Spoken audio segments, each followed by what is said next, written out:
maanta oo laisugu yimiday baarka oo Othello ay Soomaalidu uga qayb qaataan xafladii markaas ay ku xusayeen waqtigii xornimada ay qaateen ayaa maanta waxa isugu yimiday baarkigan ama xadiiqadan dad aad u badan oo aad u faraxsan soo uga qayb qaataan maanta xorriyadan loo dabaaldegayo dadku wajiyadooda aad ay u faraxsanaayeen rayn iyo bashbash iyo barwaaqa ka muuqatay dadku mar walba waxay ku hanweyn yihiin inay waddankoodii hooyo nabad u noqdo oo ayna ku xusin waqtiyo badan iyo ku jooga qurbaha waayo qurbuhu waa dhibaato marka dadku waxa dareemaysa wajiyadooda ilaahow mar labaad waddankaygii aan ku qaadanno oo dadkaygii la qaadanno oo si fiican uga qayb qaadanno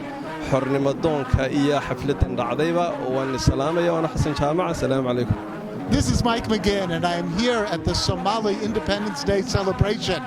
And when I was mayor, I was so proud to have the support of so many in the Somali community. I am running again for mayor, and I would love your vote. The election, the ballots will arrive in just 2 weeks, so look for it. You have to vote by August 1, and if you have not registered to vote yet, you can register by Monday, July 3rd. So again, don't forget to vote, and I hope you can vote for me. And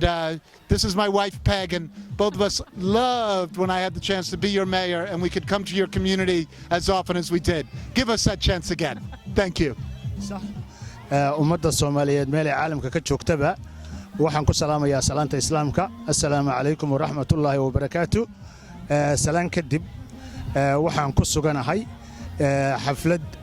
ugu dabaaldegayno 57 guuradii ka soo wareegtay xorriyaddii koonfurta Soomaaliya iyo maalintii ay midoobeen waqooyiga iyo koonfurta Soomaaliya sidayna wada ognahay maalintaas waa maalin ku weyn ummadda Soomaaliyeed meel ay joogaanba runtii waxaan rabaa inaan uga hambaliyeeyo ummadda Soomaaliyeed meel ay caalamka ka joogtaba insha Allah taala waxaan u rajaynayaa ummadda Soomaaliyeed meel ay joogtaba insha Allah taala guul iyo gobonimo. Alaykum dhamaan Soomaalida adduunka ku wada nool meel kasta caalamka joogtaan dabiya dacal waxaan idin leeyahay happy 1st of July Soomaali ha noolaato midnimada ha israacdo walaalahiina caawiya Soomaali ha noolaato ما شاء الله همبليو دمان رئيس سيارة لدونكم ميلا جوكتين ما أنت سفعنا يان أبان شالني كود لوليو سيارة واشنطن waxaan salaamayaa dhammaan ummadda Soomaaliyeed meel walba ay joogaan waxa ku faraxsanahay maanta inaan isugu nimid parkan weyn oo aan u dabaaldegayno maalinta kowda luulyo oo ah maalin de kulli qiimo nagu la yaqaayo weyn Soomaalida quruxdooda ayagoo wada calanka ku labisan ayay wada yimaadeen anigoo ah ubax warsame aad ayaan maaragtay arrimahan oo kale uga helaa bulshada meelaha isugu yimaadaan waxaanu leenahay waa mahadsantihiin hawsha halka ka sii wada isugu yimaada meel kasta Soomaalinimo looga hadlayo Soomaali weyn waa insalaanaya maanta waxa weeyaan waa July 1st weeye waa maalintii dabaaldega Soomaaliya waa insalaamaya meel kasta adduunka ku nooshihiin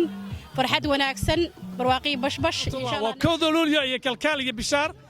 sahara faarax ayaa qaban qaabisay kulan wanaagsan bulshada waxaan u nimid inaan muujino walaalnimada iyo maanta qiimo weyn noogu fuleeyo Somali identity carruurtan keenay waa ku ciyaareen fan bay qaateen dhaqanka iyo wanaagga dansiga Soomaaliyeed iyo hidaha ay qayb ka ahaadeen kowda luulyo waxaan hambalyo u dareynaa dawladda farmaajo iyo khayre oo aad iyo aad nooga farax galiyay anaanka waxaan iyo dawladnimada wanaagsan ay muujiyeen horsocod baan Soomaali u rajaynayaa dibadda daakhilna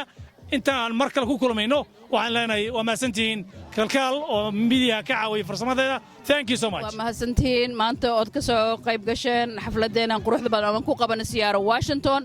maanta waa maalintii calankeena aan u dabaaldegaynay waa sanad guuradii 10aad aan sameynay marka aad iyo aadan ugu faraxsanahay waan maanta waa maalintii ugu weyneed oo banaanka weynka badan quruxda carruurta aan ugu talagalnay waxaan dhihi lahaa aad iyo aadan ugu faraxsanahay familkan ay rabeen inay hadda bixin mar raba inay sii joogaan rabaan marka is really beautiful and that's waxa uu sameeynayna anaga in dhalinyaradeena ilmaheena ay bartaan calankeena maalinteena waxa uu dabaaldeganaa sanad guuradii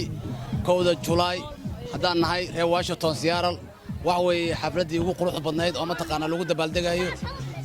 Soomaali community dhan baa iskugu yimid wax way waxana qaban qaabisay masaaro marka waxaan dhaynaa Soomaaliya ha noolaato Soomaali baa iskale Soomaaliya ha noolaato inta waxa ku salaamahay dhammaan Soomaalida